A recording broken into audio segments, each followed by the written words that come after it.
In this video, we're going to compare the Rode PodMic to the Elgato Wave DX.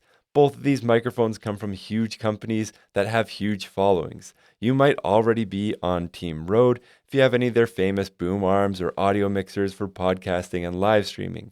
Likewise, Elgato makes a ton of the same type of hardware. They make microphone boom arms, they make lighting, they make audio interfaces, they have great streaming software. So no matter which camp you're on, this video, we're going to compare the two microphones and try to leave the rest of the hardware out of it. So if you are open-minded and just wanting to compare the Rode PodMic to the Elgato Wave DX for the purposes of podcasting, live streaming, and vocal recording, then this video is for you. Now, for the purposes of this video today, both of these microphones are mounted to a Rode PSA 1 Plus, identical microphone boom arms. The same brand of XLR cable is coming out of them and going into our Rodecaster Duo here. I think the Rodecaster Duo is the best audio mixer for podcasting, live streaming, and vocal recording. That's why we're using it in this video. Right now, the Rode PodMic has about 56 dB of gain on it, and the Elgato Wave DX has 52 dB of gain on it. There's no post-processing or processing on this audio at all. You're hearing the raw feed from the microphone into the Rodecaster Duo. At the time of this recording, both of these microphones do have the same price, but that does change over time. It goes up and down depending on the region that you live in, seasonality, holiday sales, and all that type of thing. So if you are looking for a current up-to-date price for anything that you see in this video, we have links down in the description below where you can find everything you see here from a variety of online retailers to make sure that you are getting the best price possible. Next, let's talk about first impressions, looks, and build quality. I think both of these microphones look really great when they're on camera. Looks are important for a lot of people, especially if you're doing a video podcast or a live stream. For the Rode PodMic here, it's built really solid metal frame. It weighs nearly 2 pounds. The metal grill here is very solid as well. It has a full yoke on it that offers flexible mounting options. We're going to talk more about that in a minute. And on the Elgato Wave DX, it's a bit lighter weight, but it's still just as usable. It looks great, it's functional, it's solid. I don't think any of the exterior components on these microphones are going to go anywhere, and I think both of these microphones will last you a long time. Now with the Rode PodMic, you do get a full yoke to mount and flip. You can invert the yoke or twist it upside down. The threading on the Rode PodMic is double tapped, so you can use either thread size for the Rode PodMic. And on the Elgato Wave, it has a single kind of side boom arm. It's not like a yoke or anything like that. It's just a swivel arm that's mounted to the side of the microphone. And in terms of mounting here, it does come with a thread adapter for either of the common microphone thread sizes that you would need. You can also turn the thread adapter upside down and it has a 1/4-20 mount if you're using any of Elgato's other mounting options that they sell. Next, let's take a look at the specs of these microphones. For the Rode PodMic, it's an XLR dynamic microphone with a cardioid polar pattern. It's an end address microphone, you speak into the end of it. It has a frequency response of 20 Hz to 20 kHz. It has a sensitivity of -57 dB. They don't publish the max SPL, and it weighs 937 grams, almost 2 pounds. Next, let's take a look at the Elgato Wave DX. For the Elgato Wave DX, it's also an XLR dynamic microphone with a cardioid polar pattern. It's an end address microphone as well.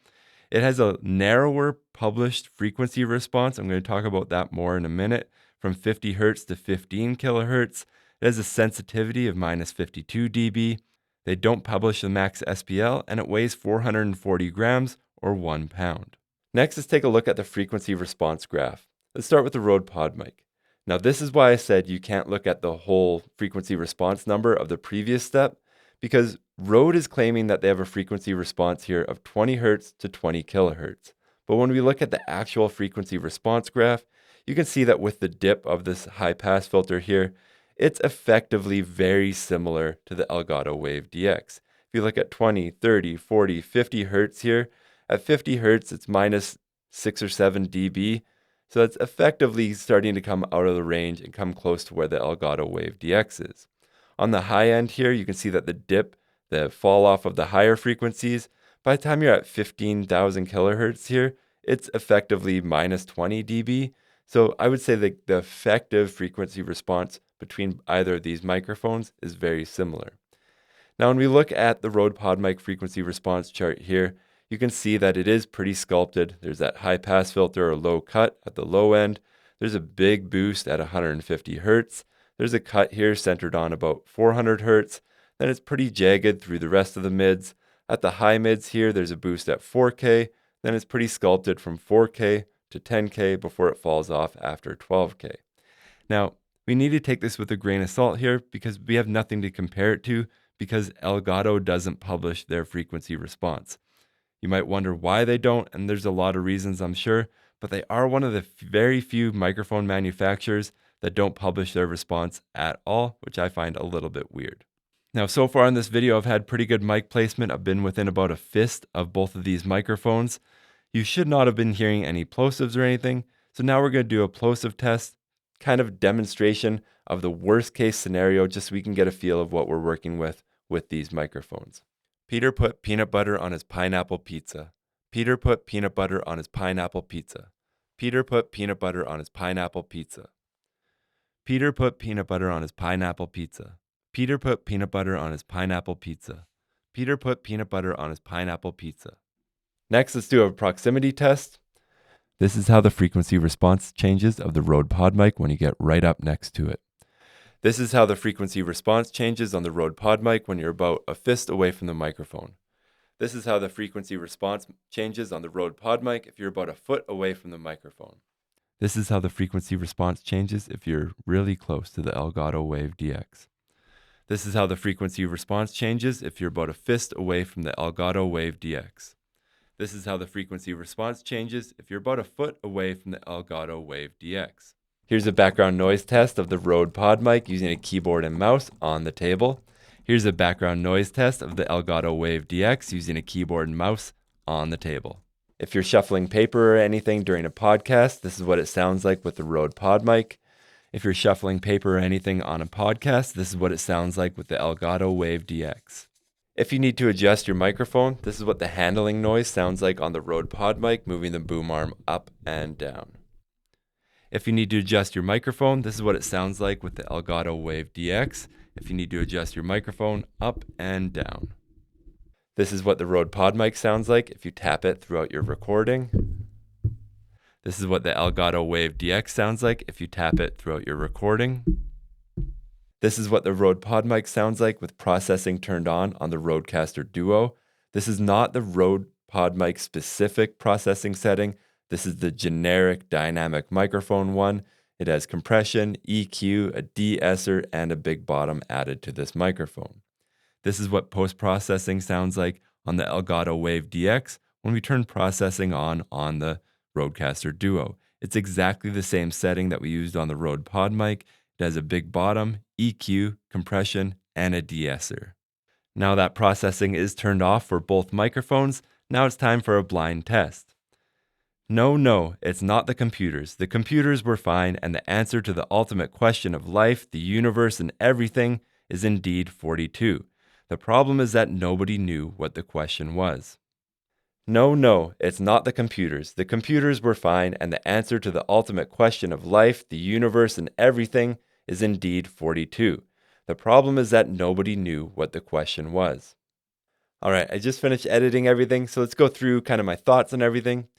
First of all, I always start with my red flags. So first of all, in terms of build quality, there's no red flags here. Both of these are made by high quality manufacturers.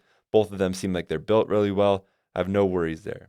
Second of all, in terms of plosives, I think the Rode PodMic could use a foam windscreen if you're doing a podcast and you're working with people that maybe are not quite up to date on microphone positioning. If they're breathing directly into the microphone, you're going to hear those distracting plosives. On the Elgato Wave DX, I think even if you're looking into the microphone making P&B sounds, the plosives were a bit more subtle than on the Rode PodMic. I would tend to go without the foam windscreen. I don't think it's necessary. Unless you have like an audio engineer listening to your podcast, I don't think they're going to be distracting from the content of what you're trying to present. Aside from that, the handling noise on both was, I think, pretty comparable. If anything, the Wave DX was slightly better than the PodMic, but they're both in the window of you can grab the microphone And yeah, you can hear it. It's not a secret that you're moving the microphone, but it's not booming and it's not super distracting throughout your recording. Once we're past my red flags, then it goes more into the subjective qualities of either microphone. It goes into personal preferences for tone and that type of thing. Usually, when I listen to the Rode PodMic compared to some of these other microphones on this channel, it has a feeling of being really kind of open and clear and easy to listen to. But when you compare it to the Wave DX, the Rode PodMic kind of sounds nasally. You notice that you hear some like the reverberations through the room a little bit more than you do with the Elgato Wave DX. It seems a little bit more in the frequency ranges that I don't prefer to listen to. On the other hand, the Elgato Wave DX sounds a little bit more balanced to me, sounds a little bit more consistent, sounds a little bit more dynamic-y, if you know what that means. It's just kind of full and rounded and warm compared to the Rode PodMic. Now, we don't have the frequency response chart to compare these, but you can see how the Rode PodMic is very sculpted in the frequency response chart that we have. I have a feeling if we saw one for the Elgato Wave DX, it would be a lot more smooth. The spikes would be a lot closer to 0 dB. I think it's a lot more consistent overall. So what's my actual recommendation here? My actual recommendation for my personal preference is I think the Elgato Wave is better in almost every way. In almost every test, it's quite close to the Rode PodMic, but the subtle differences, I think it's actually outperformed the Rode PodMic in every way.